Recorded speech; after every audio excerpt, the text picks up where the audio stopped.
বেরিয়ে তো পড়েছি, কিন্তু আজকের ডেস্টিনেশন এখনো সেট হয়নি। আর ডেস্টিনেশন দেখার আগে ওফ, ভিউটা দেখো বললো। আর তারপর থেকেই হলো সমস্যা।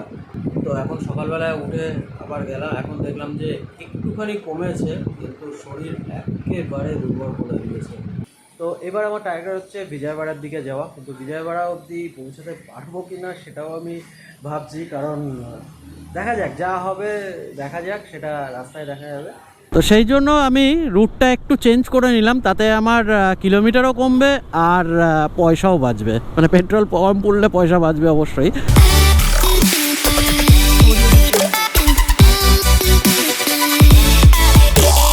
হর মহাদেব, হর হর মহাদেব, হর হর মহাদেব। Thank you. हाँ, यूट्यूब चैनल है DS मोटो एडवेंचर। हाँ, DS मोटो एडवेंचर। चाबी वहाँ पे ही है, रूम पे रखा हुआ है। तो good morning from Araku valley. তো আজকে আমি আরাকু ভ্যালি থেকে বেরিয়ে যাচ্ছি অন্য ডেস্টিনেশনে। বেরিয়ে তো পড়েছি, কিন্তু আজকের ডেস্টিনেশন এখনো সেট হয়নি। আর ডেস্টিনেশন দেখার আগে ওফ, ভিউটা দেখো, মারাত্মক লাগছে। সকাল সকাল এরকম সৌন্দর্য দেখলে না, মানে মনটা খুশি হয়ে যায়। তো যাই হোক, চলো রাস্তায় যেতে যেতে আজকে প্ল্যান সেট করছি কি করা যায়। এই পাহাড়ি আঁকা বাঁকা রাস্তায় মানে বাইক চালাতে যা মজা লাগে সেটা বলে বোঝানো যায় না। আর যতটা মজা লাগে ততটা কিন্তু বিপজ্জনক। দেখো, পাহাড়ের রাস্তায় বাইক চালানোটা এমন কিচ্ছু টাফ না, আর কোনো অসুবিধা হয় না যদি না তুমি একটু গড়বড় করো। দেখো, নিজের লেনে থেকে আর স্পিড আর কন্ট্রোল, যদি এই তিনটে জিনিস তুমি মেনে চলো, পাহাড় হচ্ছে সব থেকে ইজি বাইক চালানো, কোনো অসুবিধা হয় না। হ্যাঁ, এখন যদি তুমি অন্য লেনে ঢুকে যাও আর ব্লাইন্ড স্পটগুলোতে যদি ওভারটেক করার চেষ্টা করো, বা মানে এখানে কিছু দেখা যাচ্ছে না, কোনো গাড়ি আসছে, এখানে যদি এখন আমি হু করে চালাই বা রং সাইড দিয়ে যদি যাওয়ার চেষ্টা করি, তাহলে বিপদ হতেই পারে। তো এরকম ব্লাইন্ড টার্নগুলো একটু সামলে মানে নিজের লেনে থাকো, কোনো অসুবিধা নেই। এবার কেউ যদি এসে তোমাকে মানে ঠুকে দেয়, তাহলে আর কিছু করার নেই, কারণ তার দোষ। সে নিজের লেনে ছিল না, অন্য লেনে ঢুকে সে চালিয়েছে বলেই ক্ষতি হয়েছে। যাই হোক, এগুলো সম্পূর্ণটা কপালের উপর। দেখো, কপালের উপর কিছুটা তো থাকেই। তো যাই হোক, আমার সেরকম মানে পাহাড়ের চালাতে কোনো অসুবিধা নাই, শুধু একটা অসুবিধাই হয়। দেখো, এমনি আমার বাইক নিয়ে পাহাড়ে চালাতে খুব একটা বেশি প্রবলেম হয় না। প্রবলেম হয় হচ্ছে ওই হেয়ার পিন টার্নগুলো থাকে, তো ওগুলোতে হয় সমস্যা একটু, কারণ পুরো একদম ঘোরানো থাকে। আর ওইখানেই যদি খাড়া হয়, মানে খুব বেশি খাড়া থাকে, তখন বাইক উঠতে চায় না, মানে উঠতে একটু অসুবিধা হয়। এখন আমি টেকনিক মানে বুঝে গেছি, এখন অতটা অসুবিধা হয় না, চলে যায়। তো হেয়ার পিন কার্ভগুলো যেগুলো থাকে, এগুলোই কিন্তু একটু বিপজ্জনক হয় পাহাড়ে, কারণ ম্যাক্সিমাম লোক এখানে পড়ে যায়, গাড়ি তুলতে পারে না। Good morning from Visakhapatnam. মানে আজকে কিন্তু আমার মর্নিংটা খুব একটা গুড না, কারণ আমার শরীরের যা অবস্থা মানে একেবারেই মানে ভালো না। তো আর বিশাখাপট্টনমে কী করে আসলাম, তো সেটাও তোমাদের সাথে শেয়ার করছি।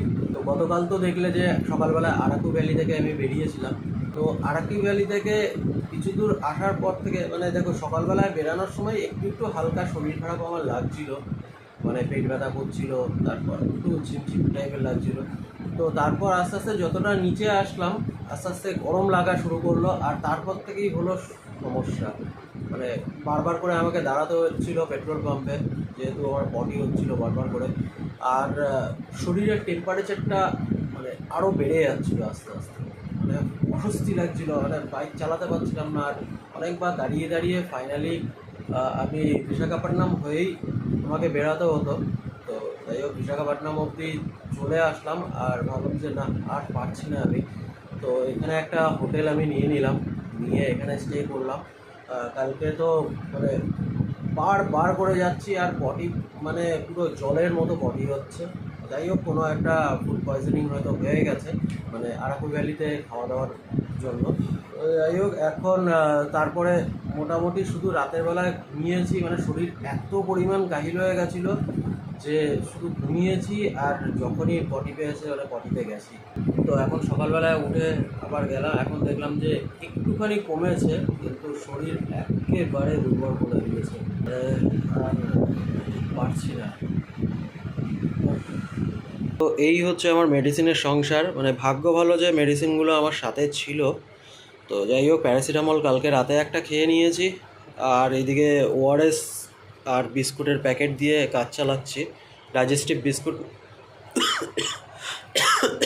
তো ভাগ্য ভালো আমার কাছে সব মেডিসিনগুলো ছিল, না হলে যে কী হতো কে জানে, মানে ডাক্তারখানা অবধি যেতে পারতাম কি না কে জানে। Good morning from Visakhapatnam. তো গতকালকে মানে শুধু ঘুমিয়েছি, জাস্ট ওষুধ খেয়েছি, যখনই মানে বাথরুম যাওয়ার দরকার পড়েছিল ওইটুখানি গেছি, আর বাকি টাইম শুধু ঘুমিয়েই গেছি। কালকে সেরকমভাবে কিছু খাইনি, জাস্ট ডাইজেস্টিভ বিস্কুটের উপর দিয়ে গেছে, সেই জন্য মনে হয় একটু তাড়াতাড়ি রিকভার হতে পেরেছি। আর এখানে বলতে কি একটু খাওয়া দাওয়ার প্রবলেম রয়েছে, কারণ এখানে নর্মাল রাইস আমি কোনো জায়গায় পাচ্ছিলাম না। তো যাই হোক, খেলে ভালো হতো, কিন্তু সেটা আমি খাইনি, আপাতত ডাইজেস্টিভ বিস্কুটের উপর চালিয়ে দিয়েছি।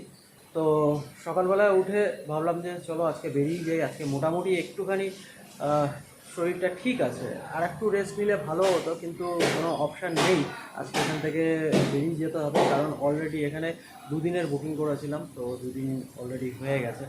তো এবার আমার টার্গেট হচ্ছে বিজয়বাড়ার দিকে যাওয়া, কিন্তু বিজয়বাড়া অবধি পৌঁছাতে পারবো কি না সেটাও আমি ভাবছি, কারণ দেখা যাক, যা হবে দেখা যাক, সেটা রাস্তায় দেখা যাবে।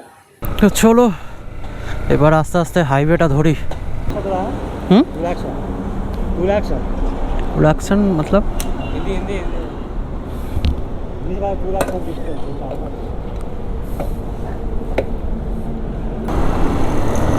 তো চলো আপাতত পেট্রোল ভরিয়ে নিলাম 500 রুপিস। মানে কি অবস্থা দেখো, জাস্ট পেট্রোল ভরিয়ে একটুখানি আসলাম, আর তার মধ্যেই মানে কটকটে ওয়েদারের মধ্যে দেখো কি হয়ে গেল, মানে মুষলধারে বৃষ্টি হয়েছে, আমার জ্যাকেট ফ্যাকেট সব ভিজে। আপাতত এইখানটায় একটু শেল্টার নিয়েছিলাম, নেওয়ার পর এখন রাস্তাঘাট পুরো ভিজে।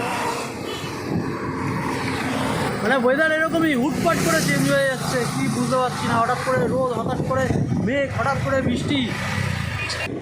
ও তো এখন বাজে 2:06, আর আমি একটু এখানটায় দাঁড়ালাম, বেশ ঠান্ডা দেখলাম জায়গাটা।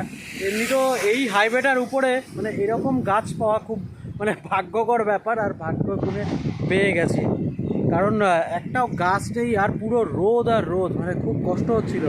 মানে আমার চোখ দেখে হয়তো বুঝতে পারবে যে কতটা কষ্ট লাগছে, যেহেতু শরীরটাও ঠিক নেই। তো এখান থেকে বিজয়বাড়া হচ্ছে আর 250 কিলোমিটার মতো। তো ভাবছি যে 250 কিলোমিটার ট্রেনে বেরিয়ে যাই, বেরিয়ে গিয়ে, কারণ হচ্ছে বিশেষ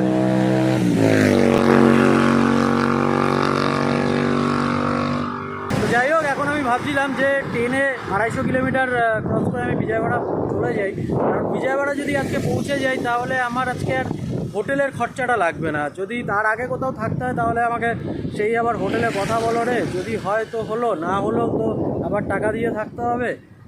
তো ভাবছি বিজয়বাড়াতে দেখো আমার থাকার ব্যবস্থা রয়েছে, তো সেই জন্য টার্গেট রয়েছে যে বিজয়বাড়া চলে যাই। তো মানে এখন যে আমার পরিস্থিতি, ভাবছি যে 250 কিলোমিটার টানবো, দেখি কী করা যায়। আর মেন সমস্যা হয়ে গেছে এই সিটটার, মানে এত হার্ড হয়ে গেছে সিটটা যে মানে বসতে অসুবিধা হচ্ছে। এর কিছু একটা ব্যবস্থা আমাকে ইমিডিয়েটলি করতে হবে। তো এখান থেকে কিন্তু সানসেটটা দারুণ লাগছে, মানে ওপাশে নদীটা দেখা যাচ্ছে, আর নদীর উপরে রিফ্লেকশনটা, ওফ কি সুন্দর লাগছে। তো এখন প্রায় 6টা বাজতে যায়, আর এখান থেকে বিজয়বাড়া কিন্তু এখনও 130 কি 40 কিলোমিটার মতো আছে। এক্স্যাক্ট আমি এখনও দেখিনি, তো আশা করছি যে 8টার মধ্যে ঢুকে যেতে পারবো, 8টা বা 8:30টাও বাজুক, অসুবিধা নেই।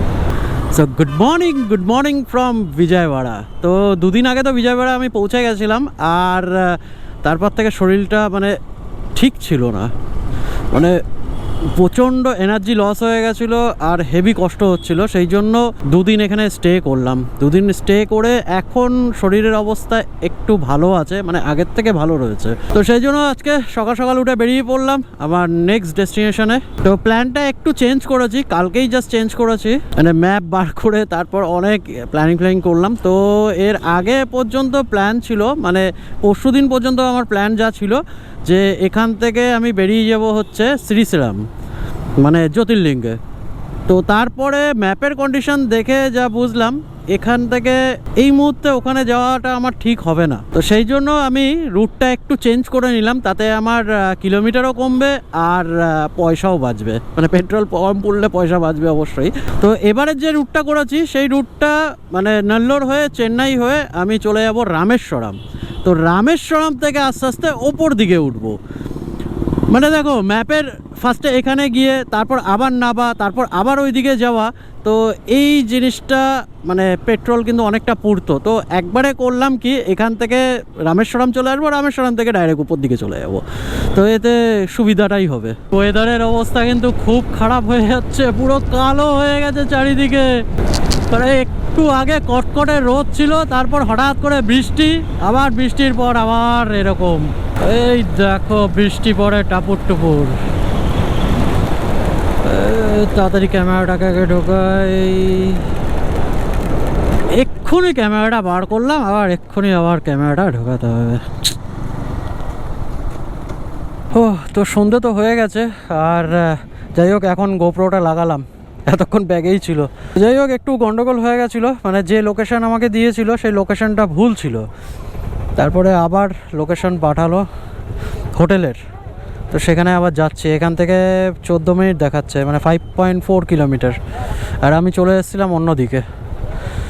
ঠিক আছে, গুড মর্নিং ফ্রম নেল্লোর। তো কালকে তো নেল্লোর আমি পৌঁছে গেছিলাম, আর আজকে সকালবেলায় আমি বেরিয়ে পড়লাম বাইকের সার্ভিসিং করাতে।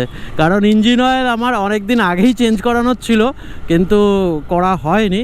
মানে অ্যাকচুয়াল আরও চলবে ইঞ্জিন অয়েলটা, কিন্তু ফার্স্ট যেহেতু ইঞ্জিনের কাজ করিয়েছিলাম, তো আকাশ আমাকে বলেছিল যে দাদা এটা যদি পারো 500 বা 1000 কিলোমিটারে ইঞ্জিন অয়েলটা ফেলে দিয়ে আবার নতুন ভরে নিও। তো যাই হোক এখন 1000 কিলোমিটারে বেশি চলে গেছে, তো যাই আজকে সার্ভিসিংটা করিয়ে নিই, আর গাড়িও পুরো একটু সার্ভিসিং করিয়ে নেবো। আর সেই সমস্ত কিছু দেখাবো হচ্ছে আমার নেক্সট ভিডিওতে, কারণ এই ভিডিওটা করে দেবো আমি এখানেই এন্ড। আর হ্যাঁ, তোমরা আমাকে ইনস্টা আর ফেসবুকে ফলো করতে ভুলো না, কারণ ডেইলি টু ডেইলি আপডেট আমি কিন্তু ওখানেই প্রথমে দিই। তো চলো এখন যাই শোরুমে, আর এই ভিডিওটাকে করি এখানেই এন্ড। আবার দেখা হবে অন্য একটা ভিডিওতে, তো ততক্ষণের জন্য stay tune, take care and good by.